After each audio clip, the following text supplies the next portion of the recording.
بلا شك أن أغلبية الناس باغيين يعرفوا شنو الجديد ديال التغطية الصحية، وخصوصا صحاب بطاقة رميد.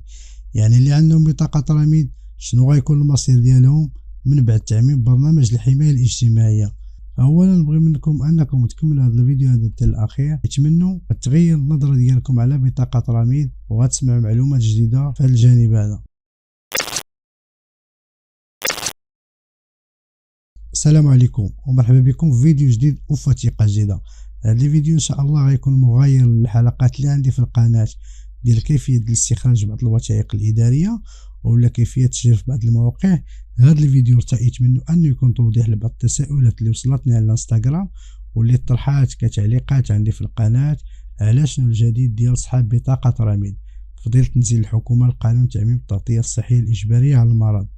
والناس تيتسائلوا شنو المصير ديال بطاقة رميد، واش غتبقى عندهم هاد البطاقة هادي ولا غتلغى يعني غتحيد، وكيفاش غيكون الانخراط في الصندوق الوطني للضمان الاجتماعي، وشنو هي الشروط اللي خاصها توفر عاد يمكن الاستفادة من هذا البرنامج هذا، وشنو هو ثمن الانخراط في هذا الصندوق الوطني ديال لا سينيسيس. والناس اللي فايت ليهم انهم تسجلوا في نظام رميد واش غيمشيو يتسجلوا من جديد، يعني غيوليو يجمعوا الوريقات ومشيو للصندوق الضمان الاجتماعي ويعاودوا يتسجلوا، ولا الدوله هي اللي غتكلف بهذا الاجراء هذا نيابه عليهم؟ واش غيستافدوا من التعويضات على الادويه والعمليات؟ يعني بشكل عام كيفاش غتكون الخدمات الاستشفائيه بالنسبه لهم؟ وبالنسبه للتعويضات على الابناء والتقاعد واش غيستافدوا منه؟ يعني فلوس الدراري واش غيوليو ياخذوها؟ بسم الله الرحمن الرحيم، والصلاه والسلام على اشرف المرسلين سيدنا محمد. يا اخوان الاخوات، قبل ما نبداو بالاجابه على هذه الاسئله هذه نتمنى منكم الاشتراك في القناه وتقدموا لي هذه المساعده في تفعيل هذه القناه هذه باش تحقق الشرط ديال اليوتيوب اللي هو 4000 ساعه مشاهده.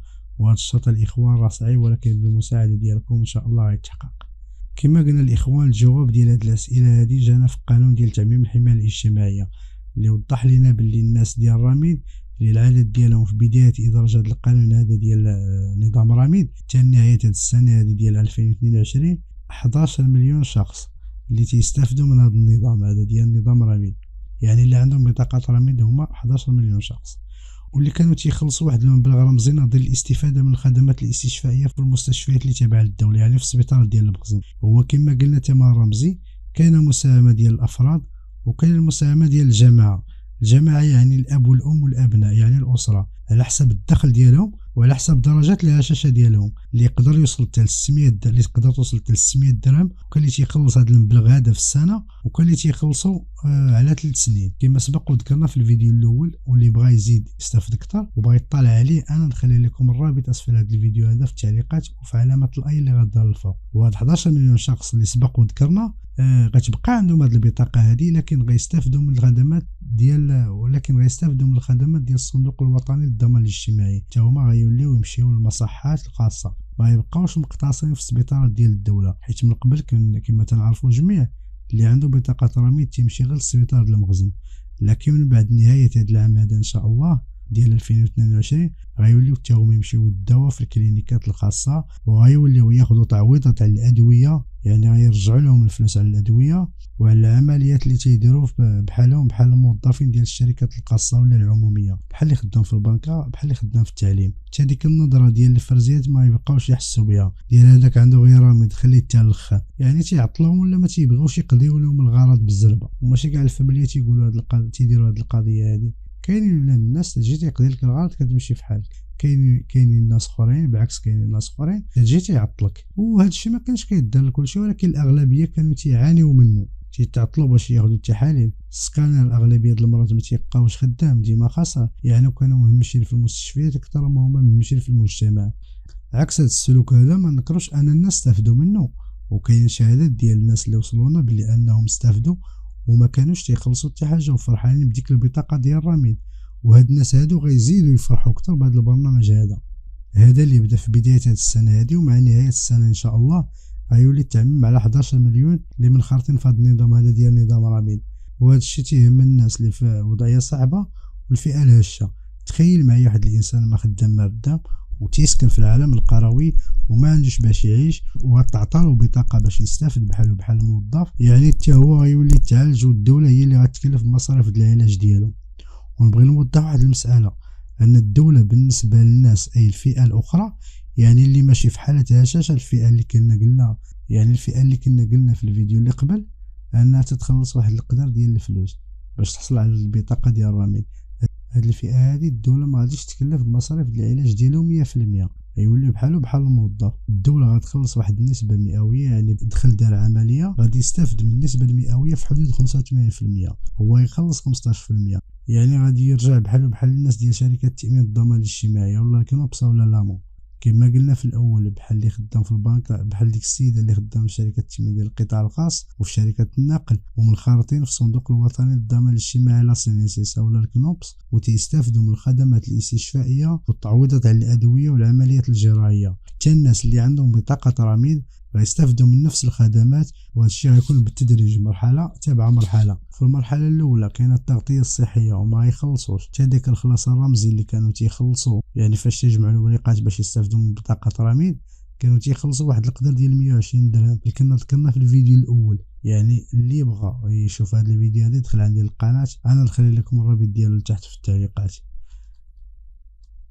كما قلنا الدوله هي اللي غتكفل بالخلاص ديالهم، يعني الدوله هي اللي غتخلص عليهم داك واجب الانخراط اللي منه بالمقابل غيولي يستافد من الخدمات ديال هذا المشروع هذا. حيت من بين نقاط الضعف ديال هذه بطاقه رميد هو داك الواجب ديال الانخراط، حيت كاينين الناس مساكن اللي ما قادينش يخلصوا هذا الثمن هذا، واخا ديك 120 درهم في العام اللي كنشوفوها حنا كي والو. كاينين الناس اللي في الهشاشه يعني في وضعيه صاحبهم وديك 120 درهم عمرو شافها مجموعه، هاد الناس هادو ما غيوليو يخلصوا، الدوله هي اللي غتكفل بهم. اما بالنسبه للمرحله الثانيه اللي غتبدا في بدايه 2023 من هنا واحد 3 شهور غادي تكون التعويضات العائليه للجميع بما فيهم الناس ديال الرميد واللي ما غيبقاوش تحت مظله ما يسمى باصحاب الرميد. يعني الناس اللي منخرطين في نظام الرميد غيتحولوا مباشره للصندوق الوطني للضمان الاجتماعي، يعني ما يعاودوش يتسجلوا من جديد. البيانات الشخصيه ديالهم كاينه مسجله، والدوله بدات من هذا الشهر هذا شهر 7 بداو تيدوزوا في المعلومات بشكل مباشر، وانت من طبيعه الحال ما تحسب والو وما يعيطوا عليك ما حتى حاجه. المعلومات ديالك اللي عندهم في الانام غادي تدوز مباشره للصندوق الوطني للضمان الاجتماعي، وهما بداو في شهر 7 وشهر 8 شهر 9 وحنا دابا في شهر 11. هذه المساله خدامين عليها وتيصفيو باش يحددوا الناس اللي تيستحقوا فعلا ان الدوله تخلص عليهم واجب التغطيه الصحيه الدار. يعني انت بلا ما تصدع راسك في هذه المساله هذه تدار بشكل اوتوماتيكي من شهر 7 حتى شهر 12. في هذه المرحله الدوله خدامه في هذا البرنامج هذا. وفي المرحله الثانيه كما سبق وذكرنا يعني في بدايه 2023 غادي تكون التعويضات العائليه. كما تعرفوا ان التعويضات العائليه من قبل كانوا تياخذوهم غير جوج ديال الفئات، الفئه الاولى الموظفين مع الدوله، والفئه الثانيه المتقاعدين اصحاب لا روتريت. وعلى ذكر هاد المتقاعدين هادو اللي بغى يتعلم طريقه التسجيل في موضوع الصندوق المغربي للتقاعد، انا نخلي لكم رابط الفيديو في التعليقات، يدخل يتسجل. كما قلنا هاد جوج الفئات هما اللي كانوا تيستافدوا من فلوس الابناء. دابا فاصحاب الرميد غيوليو حتى هما ياخذوا التعويضات على الابناء 300 درهم على كل دري. عندك 3 د الاولاد غتاخذ 900 درهم، 3 د الاولاد غتاخذ 900 درهم عليهم، عندك 4 ولا 5 لا غتخلص غير على 3 د الابناء 300 درهم لكل واحد. نتمنى ان هذه القضيه هذه تكون واضحه، واللي ما فهمش يخلي لي السؤال ديالو في التعليقات انا نجاوب عليه. وهنا نبغي نوضح واحد المساله، ان الناس اللي منخرطين في نظام رميد ماشي كلهم تيتصنفوا من الطبقه الهشه يعني الفقيره. فاش تنقولوا الهشه راه تنقصدوا الطبقه الفقيره لا فهم، يعني اللي ما عندها حتى عشاليله. يعني تلقاو بعض الاشخاص خدامين في القطاع الخاص ومسجلين يا مع لامو ولا شي شركه ديال اللي تتقدم وشي شركه اللي تتقدم الخدمات ديال التامين على المرض وعندهم بطاقه رميد. هاد الفئه فاش الدوله غدير بحد ديالها غتلقى ان هاد الناس ما معنيينش اصلا بهاد البطاقه هادي. يعني في هاد الحاله هادي بلا ما يتصدموا فاش غيجيهم ميساجات ورسائل من عند الصندوق الوطني للضمان الاجتماعي باش يمشيو يخلصوا ثمن الانخراط في التغطيه الصحيه الاجباريه على المرض. تيجيونا بعض الاسئله عند الاخوان بلي حنا كنا خدامين ومسجلين مثلا مع الغرفه ديال الصناعه ولا السائقين المهنيين وعندنا رميد، كنا غاديين مزيان وقاضيين الغرض ما عندنا كرام ديال المشكل، لكن تفاجئنا ان الصندوق الوطني للضمان الاجتماعي اتصلوا بنا وقالوا لنا بلي راه عندكم واحد 3 شهور ولا شهرين تتسال خصك تجي تخلصها. شنو ندير في هذه الحاله هذه وانا عندي بطاقه رميد وما بقيتش خدام؟ الجواب راه باين، راه واخا عندك بطاقه رميد كتبقاش صالحه، حيت داخل مع الغرفه ولا داخل مع السائقين المهنيين ولا تداخل مع شي نظام. يعني البيانات ديالك تتقول انك ماشي فقير، تقدر تخدم وعندك داخل. يعني ديك البطاقه في 2023 ما غاديش تبقى قدامها لك، خاصك تمشي مع الفئه ديالك. ما مسجل مع حتى فئه غتستافد من بطاقه رميد. يعني الدوله في هاد 4 شهور غتحصي من بيديك 11 المليون اللي عندهم رميد، غتاخذ الناس اللي عندهم رميد من طبيعه الحال، ولكن يكونوا ما قادينش يخلصوا. ماشي قضيه ديال عندك ولا ما عندك، قضيه ما مسجل مع حتى شي نظام. يعني في هذه الحاله هذه ما غتخلص. كنتي مسجل مع المهنيين غتخلص، كنتي مسجل مع الحرفيين ولا الصناع التقليديين غتخلص، كنتي مسجل في الغرفه غتخلص، كنتي مسجل مع في شي نظام يعني البيانات ديالك كاينين. ما مسجل مع حتى فئه غتستافد من بطاقه رميد. يعني الدوله في هذا 4 شهور غتحصي من ما بين ديك 11 المليون اللي عندها رميد، غتاخذ الناس اللي عندهم رميد من طبيعه الحال وما قادينش يخلصوا، حيت ما مسجل لا مع المهنيين لا مع الحرفيين لا مع الصناع لا مع الغرفه. يعني الاسم ديالك ما دخلش في شي شركه ديال التامين اللي تعطي التعويضات على المرض بحال لا سينيسيس ولا الكنوبس او لامو اللي هي المساهمه المهنيه الموحده بالنسبه للتجار. وبالتالي الناس اللي ما مسجلين مع حتى شركه ديال التامين هما اللي غيستافدوا، يعني هما اللي غتكلف الدوله بالخلاص عليهم وما غيخلصوا والو، وغيستافدوا من التعويضات العائليه مع بدايه 2023 على الوليدات. نتمنى تكونوا فهمتوا هذه المساله هذه، واللي ما فهمش يخلي لي السؤال في التعليقات.